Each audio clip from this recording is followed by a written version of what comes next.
Now, what can be said about the remake of The Lion King that hasn't been said already? Maybe the same thing that can be said about most of the other remakes, but people saw in this one a lot more for some reason? Okay, I guess we can talk about that. Why did so many people suddenly notice in this one the pointlessness, the lack of expression, the absolute empty void of Disney remakes in this one as opposed to the others? Well, look at it! It's like watching a slightly off National Geographic episode, except I know it's gonna sound weird, but there's even less expression. How is that possible? This is a work of fiction, it's animation, it's designed to be that way so you can give them more expression. Yet you can just watch an episode of National Geographic and be like, wow, that lion really has a lot going on in its head, and here, nothing, absolutely nothing. Even when they tell you what they're feeling, it's like they're feeling nothing. The story, do I even need to tell you? It's literally the exact same thing. If you've seen The Lion King, you've seen The Lion King. Or Kimba for that matter, but everybody's made that joke, including me. The young lion prince Simba is born at the top of the circle of life. Everybody is happy about this except his uncle Scar. He does everything he can with the help of the hyenas to kill little Simba and his father Mufasa. Voiced again by James Earl Jones, only this time very clearly needing a nap. Or questioning why the he has to say these lines again when he got it right so well the first time. Did he do it wrong? I guess he'll try it another way. Oh, that wasn't better. Oh well, print. I'll try not to give away too much of the story, you know, inside out, but through a series of unfortunate events, Simba is banished, leaving the throne and coming across two outcasts, Timon and Pumbaa, who I will admit are the only good things about this movie. They are legitimately funny, where I didn't really find the original that funny, and yeah, they got a laugh. I'll give them credit, they got a laugh. But Simba's girlfriend Nala, who's given a much bigger role of seeing her escape and given half a song over music that was honestly better in the original, runs away and tells him that Scar has ruined everything, and of course, only he can take the throne. Will he defeat Scar? And did you see the first movie? Then you already know. You already know. It is literally a shot-for-shot remake. It's like the Gus Van Sant Psycho remake. Remember how great that did? Of course you didn't. Nobody remembers it. Like, nobody's going to remember this.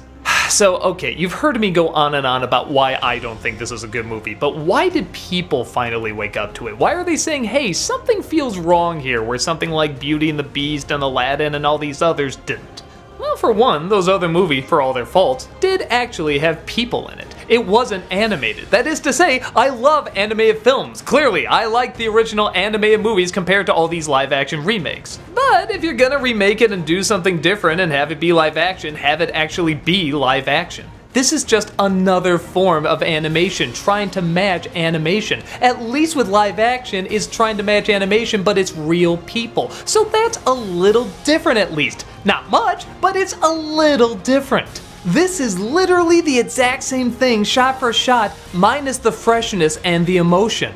Yeah, in a huge miscalculation, these things look so much like real animals that they don't have any expression. So you feel nothing from them when they talk. They just have these blank stares, and like I said, if you watch National Geographic, there is more expression to these animals. But something about the way they do this just doesn't feel right. Sometimes they look legitimately convincing, like Jungle Book convincing. I'm like, wow, that's actually really impressive. But half the time they just kind of look weird and they move odd, and it's just the right amount of off. You're always aware you're looking at something that's CG, even though it's trying so hard to convince you it's real animals. But it's talking animals with no expression, so it's just not gonna work. This is also the Disney remake that easily has the least amount of changes in it. I know I say that about every single Disney remake because, well, they just keep adding less and less. What a weird contradiction. They keep adding less and less, but this one did the most. People literally made YouTube videos showing side by side the exact same shots.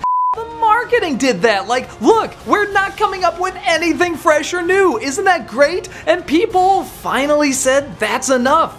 I think that's the big irony to all this. I'm actually not against live-action Disney remakes, as long as they're done with films that can be improved on or can be given a different point of view or angle. Do something like Black Cauldron or Atlantis, something that can be improved on, has a good concept, but can be made even better. Maybe even better in live action. You can really have fun with this. But as of now, the more I talk to people, the more they say, yeah, something just didn't feel right about Lion King. It felt empty, it felt shallow, it felt like a betrayal of one of the biggest stories a lot of people grew up with. and that is because it is the one where they tried the least, even though in some ways they tried the hardest. I mean, look at that technology, it's really impressive.